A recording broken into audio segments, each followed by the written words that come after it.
Yes, I can. Thank you very much. Hi, Russell. Nice to meet you. Hi, This is Linda nice to Thomas. meet you. I'm Bill Radke.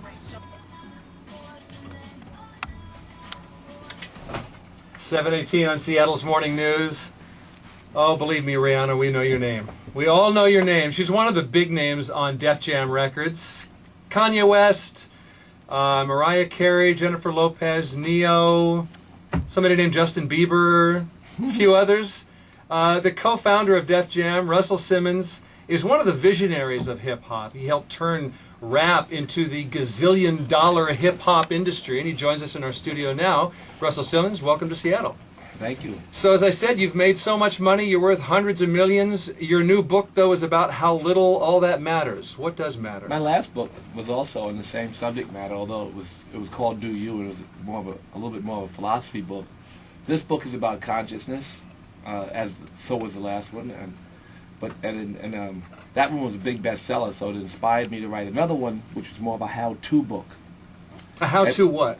How to attain life's goal according to, I guess, Christ or Abraham or Muhammad or Lord Buddha. Certainly, all of them talked about a state of consciousness where we were in union with God, and the idea of super rich is a state of needing nothing. And then the prosperity preacher comes along. He says that means you're operating from abundance. And so this book is about moving you to a state where you're a good giver, a much greater contributor. Good givers, as you know, are great getters. So the book is about that kind of subject matter, not about toys and junk, which size your plane is.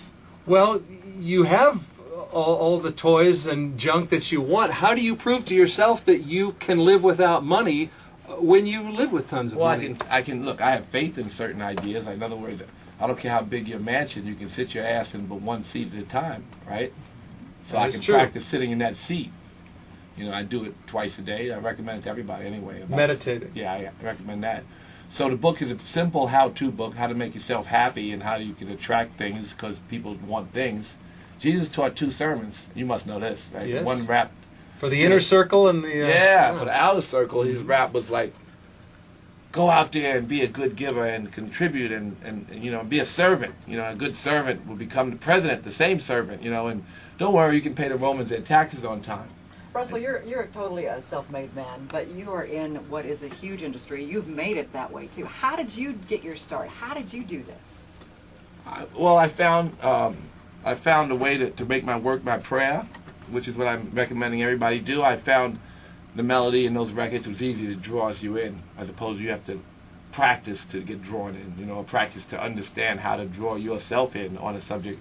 But music and melody drew me, and I went to work and loved producing the music, and it was a passion to give it to the to everybody. I want everybody to hear the music.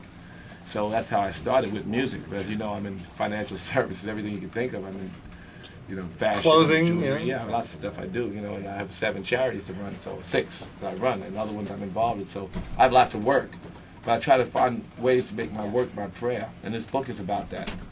Well, I want to talk about money and hip-hop, because so many hip-hop lyrics, as you know, are all about money. Where is your spiritual influence in the music I'm listening to on, Cube FM or wherever? The poets tell you who you are. Stop fronting.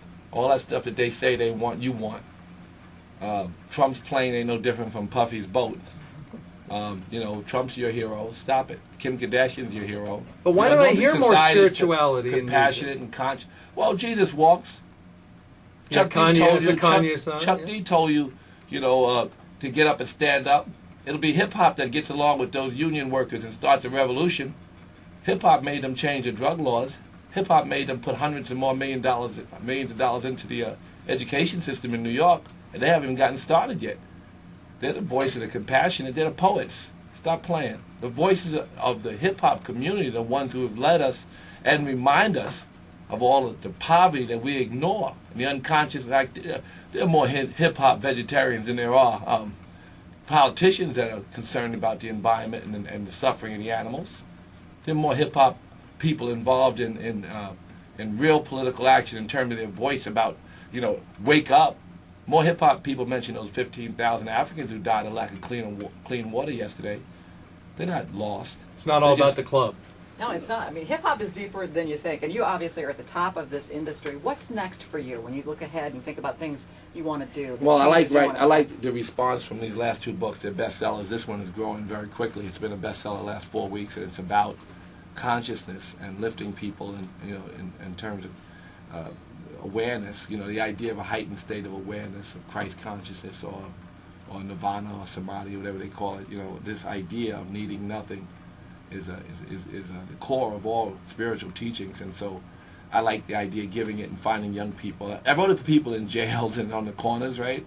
And I realized the politicians and people on Wall Street need it more than they do, because since they got control of the ship and they're driving us down the drain, they're destroying the environment and destroying, all the animals, opportunity, everything. Opportunities for the poor being eliminated.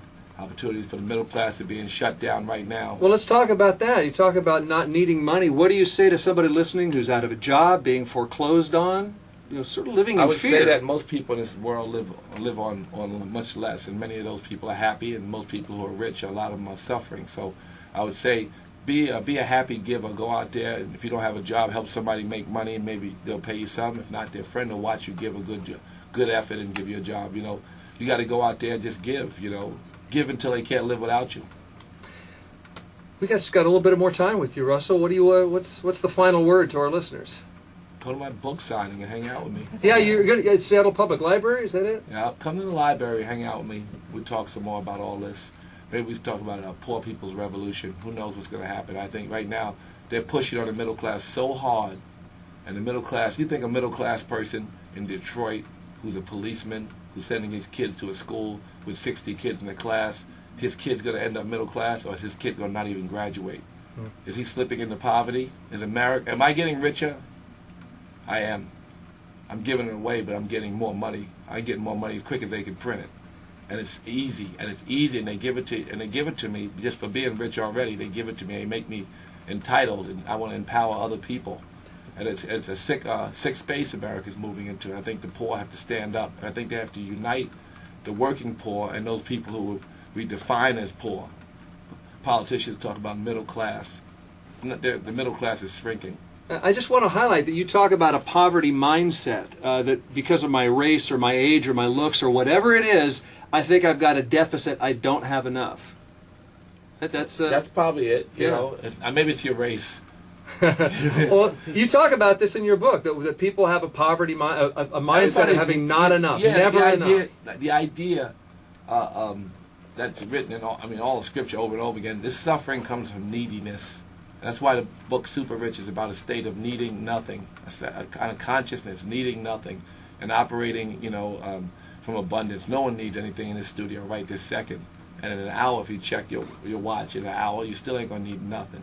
So just try to operate from there and be good givers. And good givers, again, you'll be rewarded if you don't have any faith.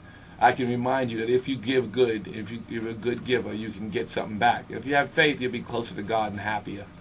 Author, hip-hop impresario, clothing lines, charity operator, Russell Simmons. It's been a pleasure. Thank you. It's my pleasure. Thank you.